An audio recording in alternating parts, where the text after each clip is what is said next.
don't try and do everything at once. Try and do one or two things that you can execute really well and support really well. And then take what you learn from that and apply it to the next channel or the next activity that you want to carry out. It's the e-commerce master plan podcast. Here to help you solve your marketing problems and grow your e-commerce business. Cutting through the hype to bring you inspiration and advice from the e-commerce sector and beyond. Here's your host, Chloe Thomas. Hello and welcome. It's great to have you here. Thank you for hitting play and choosing to listen to one of our inspiring guests. A huge thank you for the intro to this massively inspiring guest. Just you wait till what you're going to hear. A huge thanks go to Deepak, Emma and Nihar and the rest of the Shopline EMEA team for introducing us to the brilliant Marianne and Baaj Capital. I was really looking forward to this interview. Wow, are you going to learn some great stuff in this interview. So thanks to the Shopline EMEA team for facilitating the introduction. I appreciate it, guys. In this episode, we get to catch up with someone who is running 30 plus e-commerce brands from an investment company who specialise in taking established brands that are struggling a bit maybe, or which are poised for growth, and either turning them around or growing them very fast. And she is sharing what it takes right now to do just that, sharing what she's learning from across all those brands in order to grow an e-commerce business. We're talking fairly big strategic stuff here, but I mean, how often do you get to hear from someone who is actively managing 30 different brands? You don't. So stay tuned because you're going to really love what she's advising us, and make sure you listen to the end of the episode so you don't miss out on her top tips either, and my own little take on this episode. If your tech stack is becoming a bottleneck to growth, it's time to replatform, and you should check out Shopline. Shopline is the modern commerce platform that's disrupting Europe as one of Asia's leading e-commerce platforms. Whether your bottleneck is setting up more sales channels like social commerce or expanding to new markets globally, Shopline takes care of everything from store setups, checkouts and payments to logistics and more. With single-click migration and out-of-the-box tools, they're there to help. The best part about it, you don't need to pay until your site is live. Here in the UK, they power brands like In The Style and Everything £5, whilst in Asia, they're the platform of choice for huge brands like Lego and Muji. If you want to scale, it's time to book your free trial or have a chat with one of the Shopline team. Find out what Shopline could do for you via ecmp.info/Shopline. That's ecmp.info/SHOPLINE. We're counting down the weeks until we release episode 500. Yeah, the big 500 is coming, and it is so mad to reach that milestone with this little podcast I started back in 2015. Well, as part of that release, we are going to be releasing other content too. So there will be the episode, which will be awesome. There's going to be an ebook, and there's much, much more coming down the line to help us celebrate it. All that content is going to be even more useful and helpful than what we give you every week already. Plus, there's also the opportunity for you to be a part of episode 500. Yes, you can be a part of it. So find out how to get involved at ecmp.info/500. That's ECMP, short for e-commerce master plan, but of course it is. ecmp.info/500 to be part of our episode 500 celebrations. Please come and join me in celebrating this milestone. And now to introduce our special guest. Marianne Morrison is the Investment Director at Baaj Capital, a fund to turn around and grow a portfolio of e-commerce brands. The portfolio currently includes about 30 e-commerce brands, including 365 Games, In The Style and Roov. Hello, Marianne. Hi, Chloe. How are you today?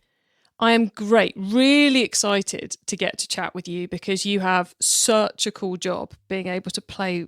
I say play, we mean work very hard with all those diverse e-commerce brands. It's so cool. So tell us a little bit about how you ended up in e-commerce and how you ended up in the role you're in. Sure, no problem. I'll try and keep it as condensed as possible because I could talk about e-com all day. From my perspective, I've always had a passion for retail since I was very young. Always had a passion for shopping, which also helps. And from a consumer perspective, I've got a long career, a very varied career and multi-sector from a commercial perspective. And in 2010, as a result of working predominantly within the oil and gas sector, I wanted to combine both my passions for beauty and business and establish my own premium male skincare line, which launched with Harvey Nichols and Virgin Atlantic, which was quite well publicised at the time. I went through an investment process, multiple rounds of investment, and then further developed a second skincare brand. Then moved into fashion, and then became acquainted with Baaj Capital. In a nutshell, that's a really speedy summary of my career. And throughout those processes, I've been responsible for the P&L, the financial decisions attached to each. I've had to do a lot of the behind the scenes work with platforms and web restructuring, because when there wasn't the budget to do so, I had to learn from agencies or consultants. And, I've really learned things the hard way, which I'm really grateful for, because I think when you've had to learn something that's got a consequence attached to it, you don't forget it. Yeah, so true. There's nothing like essentially playing around with your own money, which you kind of are when you're in charge of a business. But you now work across loads of brands, not just in fashion and beauty, but across a whole load of other sectors, small ones, big ones, all kinds of stuff. So cheeky question here to kick us off, Marianne. Across all of those, is there a slam dunk must do success growth thing, whatever it might be, that you are like, we are doing this across everything? Or does it really depend from situation to situation at the moment? That's a really great question with a probably a very complicated and detailed answer for me to answer it accurately. However, the one thing that I would say is both yes and no. Okay, there are core factors of all brands that you have to take into consideration in the e-com space. Conversion rate of a website is one example, where when you monitor the conversion rate of a business, it gives you an indication as to how well that website could be performing against industry standards. If you're struggling with conversion rate, the answer to that won't be the same for all businesses, because depending on the product mix, depending on the site structure, depending on so many different factors that can impact conversion rate, there's not a one-size-fits-all solution. And I think it's understanding that in that all businesses that we have within our portfolio, they all require a different strategy and approach because of the position of the company, the product mix of the company, and all the other metrics that support that behind the scenes. So there are key things that you need to monitor for every business, but your solution to solving them will be different for each one. So day one, as a business comes into Baaj, you're not immediately going, right, we must deploy this on it. You're going, let's get the numbers right so we can see and learn what we need to do next. It depends on the company. I mean, prior to finalising the acquisition, we will have spent some time reviewing the data behind each of the brands, not just the financial metrics, looking at their website structure, their product structure, their data structure, their analytics, their Google analytics, their email marketing analytics, their social analytics. So we will have a good understanding prior to day one being finalised because for us to finalise that brand, we have to feel that there's somewhere we can take it that's different to where they've been. Does that make sense? Mm-hmm. That does. So we will have a strategy in place for the day one transition, but that day one strategy, depending on what we're applying, some will be more instantaneous than others based on some quick and easy fixes that can be quickly and easily implemented to have a more instantaneous impact, whereas others may be more technically complex and may require more time to put, may include replatforming, may include changing back-end systems that need the planning depending on the turnover and the structure of each company. So they're all very, very different in that context. Marianne, you mentioned there about the tech stack, the back-end systems, replatforming.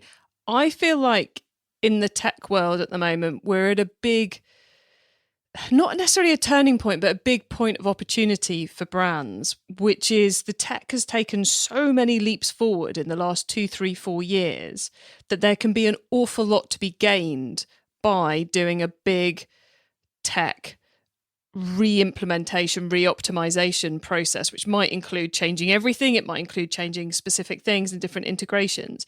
Do you see, and to be honest, if I'm being completely honest, I don't see that so much as an opportunity. I see it as a massive error if you don't do it. So it could hold you back, but it's not necessarily going to catapult you massively ahead of the competition. Is that your take on tech, or do you think there are huge gains to be made over and above what the competition's doing? That was a very convoluted question. I hope you get where I'm coming from. I do, and I think, in all honesty, Chloe, we could spend all day talking about that from a tech stack perspective. As a fund, we work very closely with Shopline, as you're aware, and there's a reason for that. The tech space has changed, I think, significantly in the last 10 years. People used to feel that, you were saving money by running an online business, and, it would cost you more to have a bricks and mortar kind of retail outlet. And I have to say that I feel that's an even playing field at the moment. The e-com, all that's required to operate and be successful in the e-com space is as expensive, if not more expensive now, because of the competition growing constantly and the data metrics being, if you're not paying for advertising now, you're restricted on so many platforms. So the tech stack that you have needs to be fit for purpose for the type of business that you are, for your business plan, your growth plan, what you want to achieve. From a cost overhead, the SaaS type platforms do offer a lot more to a smaller, medium-sized company than an older style tech stack. I'm trying not to mention too many names as comparables because we work with multiple tech stacks that, given the nature of our business. I specifically mentioned Shopline because it's quite well publicised that we've migrated some sites recently to Shopline as an example. But we do work with all kind of tech stack companies in that space, and they've all got pros and cons. And I think that really comes back to, I don't think you can afford to stand still as a business. I think you've got to evaluate constantly what your tech stack's delivering versus where you want to get to as a business. And where you find a restriction or you're finding something quite difficult, I think that, from my perspective, that should be constantly under review. Not just from a financial, there's obviously a financial pro and con depending on your tech stack, and where you're operating, whether you're operating just in the UK, whether you're operating in multi-channel, whether, there's so many different ways I could answer that question depending on the focus area of a particular business. So I don't know if that's answered your question or I've given you as a convoluted answer as well. I think it has answered it, because I think for me, the lesson isn't you need to redo everything again. The lesson is, if you don't have a tech stack optimization strategy at the moment, you are behind. If you don't know what you should be thinking about evolving, where your problems are, where your gaps are, where your opportunities are, and don't have some level of understanding of what's going on in the marketplace, then you're missing out. So I think you gave us a good guide to doing that. So I'm very happy with your answer there, Marianne. But within that answer, you mentioned the advertising space at the moment, which has probably been the most tumultuous place with all the cookie and privacy changes and all the rest of it. Have you found that you are now massively diversifying the paid traffic strategy? And I say paid traffic rather than the advertising strategy for the brands you're working with purposefully. Do you find that is becoming much more of a diverse portfolio than what probably would have been the case 10 years ago, 5-10 years ago, of we'll just spend lots on Facebook and some on Google? Absolutely. I think diversification is key, to be honest, Chloe. I think you shouldn't have any reliance on any one channel. I think when, particularly with some of the changes that, Google's all platforms, in all honesty, are rolling out continuously with the changing landscape online, whether it be privacy, whether it be cookies, whether it be G4 analytics, all of these things, and the significant impacts that has had on, depending on if you were relying on one paid advertising stream. I also think that the way people shop is changing hugely. TikTok Shop's a really great example of that. Everybody is on TikTok, in some way or another, largely. And I think what TikTok have done with TikTok Shop is it's the today version of QVC kind of thing, in that you're always being sold to when you don't even know you're being sold to, and you're naturally engaging and naturally connecting without even being aware of it. And it's something which I know on some of your brands, you've got very into the TikTok space and the new kind of social commerce, I suppose, space. Is it somewhere that you think would work for all brands, or have you got are there certain brands it doesn't work for in your experience? Yeah, I would agree with that as well. I think for any brand that's operating online, I think it's really key to understand who you're trying to target and who your customer base is, pending your brand and product type. Sometimes your audience can still be a broad audience. You may be targeting, men from 25 to 50, depending on what your product type is, or you may be targeting women from 15 to 25, again, depending on what your product type is. But you really do have to have some understanding of who your customer group is, because if you don't have that, you can't really tailor your advertising in any direction. And without being able to do that, you could really quadruple your spend online.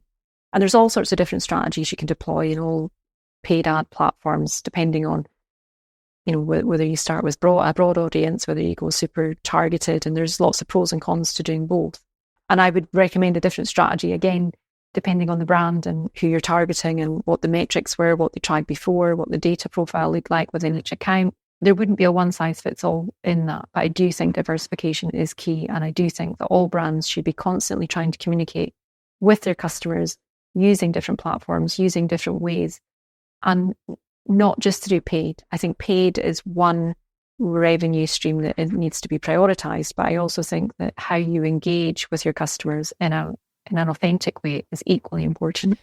That, I think, is the other big shift we've seen in all across, actually. It started off in the advertising space and it's moving into the rest of the e-commerce space, is this need to create higher quality content that actually speaks to your customer, almost right the way from customer service activity through to your email campaigns and the content that you put on the website and the social media and the whole thing. There's been this big kind of creative uplift across video, graphics, copy and everything. Have you found that's becoming an ever bigger part of the marketing expense for you? I think it's as important as paid advertising.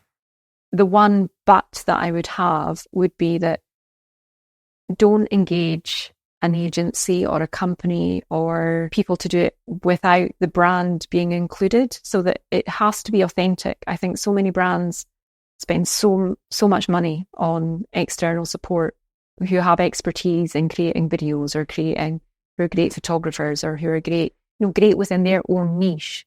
But without that brand direction, without that brand ownership, without that brand authenticity, you can really spend a lot of money in the wrong area. And I think as consumers now, because so many people are spending so much time online, I think you can really tell when something's authentic versus when something's well marketed. Does that make sense? Oh, so much sense, and so true. If it has even the slightest whiff of fakery about it, it's just, gone, isn't it? No, I don't even think, sometimes it's not even so much fakery. It's just that it's so polished and it's so perfect and it almost misses the consumer engagement because it's just so well done. People are really looking for that authenticity and realness that they can engage with. And I don't think that's something you can pull off easily. I think that's actually the hardest part. Yeah, very true. I started off by asking you what's the key thing you're doing. So we've got to flip that, really, haven't we? Marianne, anything you're not doing anymore, or anything you're avoiding, or that's just not worth our time anymore? It's important to understand when you've got to stop something, is what I would say. I think not all strategies work, and that's important, because if you've not tried something different and you haven't learned something from it, not everything you set live will be successful. I'm a really big fan of A/B testing, and I love having an opinion sometimes and being proven either right or wrong. I'm much more of a fan of being proven right, of course, but, I equally love being proved wrong because I learned something from it, and sometimes when I really, really believe something passionately, I can be really annoying, and the audience may tell something different when it comes to something, whether it's a creative ad, whether it's you can't really predict how people are going to respond unless you've tested it. I also think that when you're testing things, it's important to recognise whether you're testing on a large enough audience. And I think when you're limited by budget, that can be quite restrictive, where you don't have the budget to do enough testing and learning to give you enough data to make a more informed decision. I don't think there's anything we've completely said we're not going to do anymore. I think there's always room for something somewhere. And I'm always a fan of, even if something's a more traditional approach, for the right brand, that can still be very, very effective. So it's more, I'm always data driven in decisions that I make. And I always want to make sure that it's been tested fully and properly before we rule something out. But if it has been tested fully and thoroughly, I think it's important to rule it out and then perhaps review it in another period of time when the business may be in a different position. I like your answer. I kind of, like everyone else, was wishing she'd go, this, don't bother with this anymore. Brilliant, we now have permission to ignore it. Because it feels like at the moment it's just that more and more is getting heaped on the plate of the e-commerce manager to do. It's like we're going, you've got to do this, and you've got to do this, and you've got to do this, but nothing has stopped being part of the mix. Do you find that at the moment, that it's just... I think that's true, Chloe. I think that's actually probably the hardest thing for any e-com manager or any e-com team, department or agency, if I'm honest, is that depending on your mix of clients, depending on your mix of brands, depending on, and everybody's got everybody wants to increase revenue 30%, 40%, 50%, that's the obvious. But you've got to take a step back sometimes and recognize, what are we doing well? What have we got the capacity to do well? Because I also think sometimes you can spread yourself so thin on trying to do everything that you're not doing anything well. So that's one thing actually that I think would be, don't try and do everything at once. Try and do one or two things that you can execute really well and support really well. And then take what you learn from that and apply it to the next channel or the next activity that you want to carry out. E-commerce Master Plan is supported by some of the greatest companies in the e-commerce sector. Here's a reminder of who they are. If your tech stack is becoming a bottleneck to growth, it's time to replatform, and you should check out Shopline. Shopline is the modern commerce platform that's disrupting Europe as one of Asia's leading e-commerce platforms. Whether your bottleneck is setting up more sales channels like social commerce or expanding to new markets globally, Shopline takes care of everything from store setups, checkouts and payments to logistics and more. With single-click migration and out-of-the-box tools, they're there to help. The best part about it, you don't need to pay until your site is live. Here in the UK, they power brands like In The Style and Everything £5, whilst in Asia, they're the platform of choice for huge brands like Lego and Muji. If you want to scale, it's time to book your free trial or have a chat with one of the Shopline team. Find out what Shopline could do for you via ecmp.info/Shopline. That's ecmp.info/SHOPLINE. We're counting down the weeks until we release episode 500. Yeah, the big 500 is coming, and it is so mad to reach that milestone with this little podcast I started back in 2015.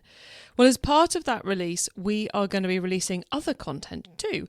So there will be the episode, which will be awesome. There's going to be an ebook, and there's much, much more coming down the line to help us celebrate it. All that content is going to be even more useful and helpful than what we give you every week already.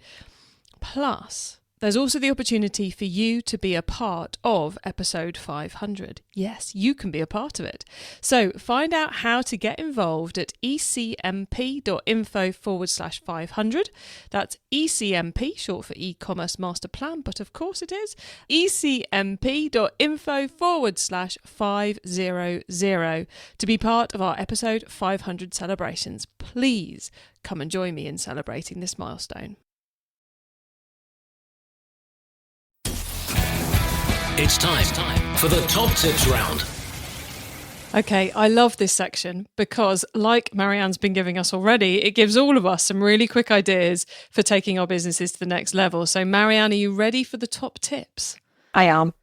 Okay, here we go then. The book top tip. If everyone listening to this podcast agreed to take Friday off and read a book to make their business better, which book would you recommend? I would recommend Shoe Dog by Phil Knight. Phil Knight is the founder of Nike as a brand. And I think anyone building a business, I love Phil's really honest account of the challenges he's experienced in building the Nike brand. And it's refreshing in a way that you're reading something that is a real, true story with lots of twists, lots of turns. And he's somebody I really, really respect. I read a lot of business books. I read a lot of books generally. I love reading. And that was kind of one of a book that I picked up in the airport, and wasn't a book I'd particularly looked out or tried to find. It was just, I'll read this. And I really recommend it to anyone in business. Top tip. Not one I've read yet, so I must get round to it. I really must get round to it, because it's getting recommended quite a lot on the podcast at the moment. Oh, is it? Oh, that's really... Is. It's a really, really good read. The traffic top tip. Which marketing method do you either prize above all others or think doesn't get the press it deserves? I have a question to that. And what type of traffic are you trying to drive, and why?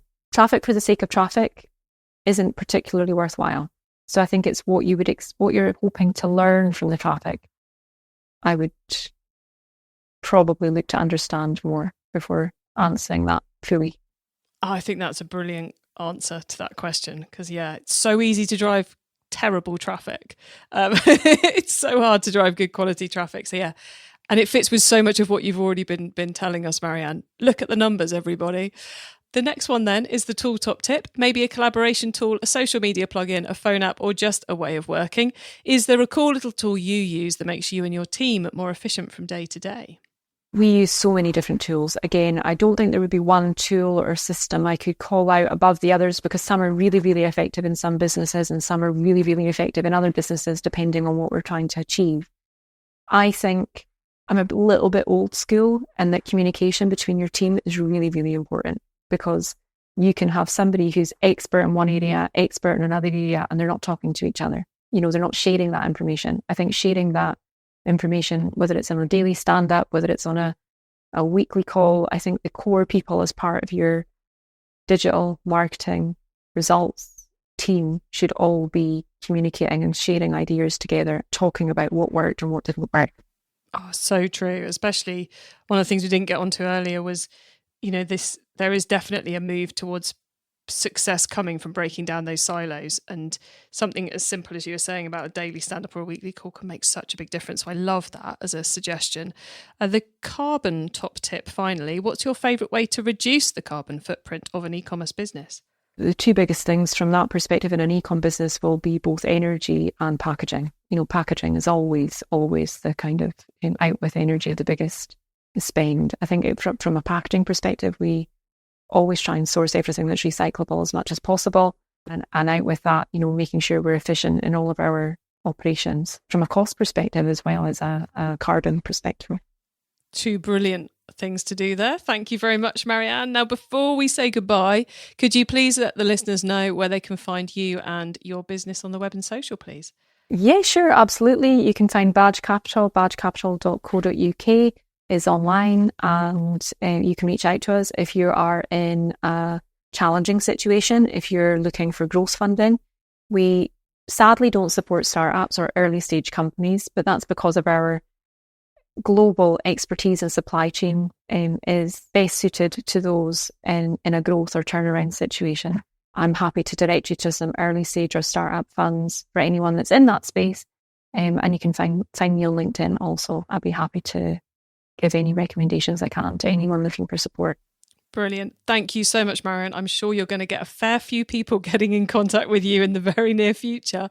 But thank you so much for being on the podcast today. It's been great catching up with you and hugely insightful, as it always is. So thank you for being so generous, sharing so much with us. We really appreciate it. No problem at all. It was lovely to chat to you.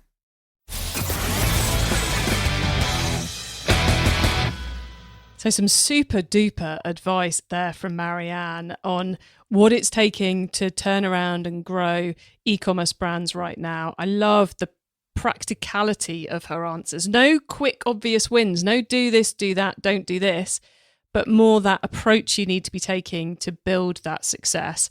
If you want to get your hands on the notes from this episode, including Marianne's top tips and links to the things we mentioned, head over to ecommercemasterplan.com/podcast, or you can use our direct episode short links. Just put ecmp.info/ the number of this episode into the URL bar and you'll be redirected straight to the right episode page. When you get to the website, you can also add yourself to our email list so you don't miss out on any of the other things I share to help you improve your business. And if you liked this episode, you can find lots more episodes about D2C brands at ecmp.info/DTC. Simple as that. Thank you so much for tuning in to this and every episode that we put out of the e-commerce master plan podcast. I bring you a new interview every week because I want to inspire and help you to succeed and thrive with your businesses, including progressing along the path to net zero. So if you know someone this show can help, please tell them to listen to the e-commerce master plan podcast. I hope you have a great week and don't forget to keep optimizing. Thank you for listening to the e-commerce master plan podcast. Find out more at ecommercemasterplan.com/podcast.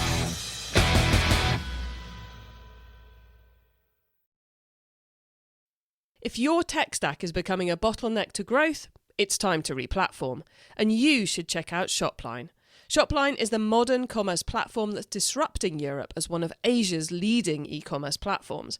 Whether your bottleneck is setting up more sales channels like social commerce or expanding to new markets globally, Shopline takes care of everything from store setups, checkouts and payments to logistics and more. With single-click migration and out-of-the-box tools, they're there to help. The best part about it, you don't need to pay until your site is live.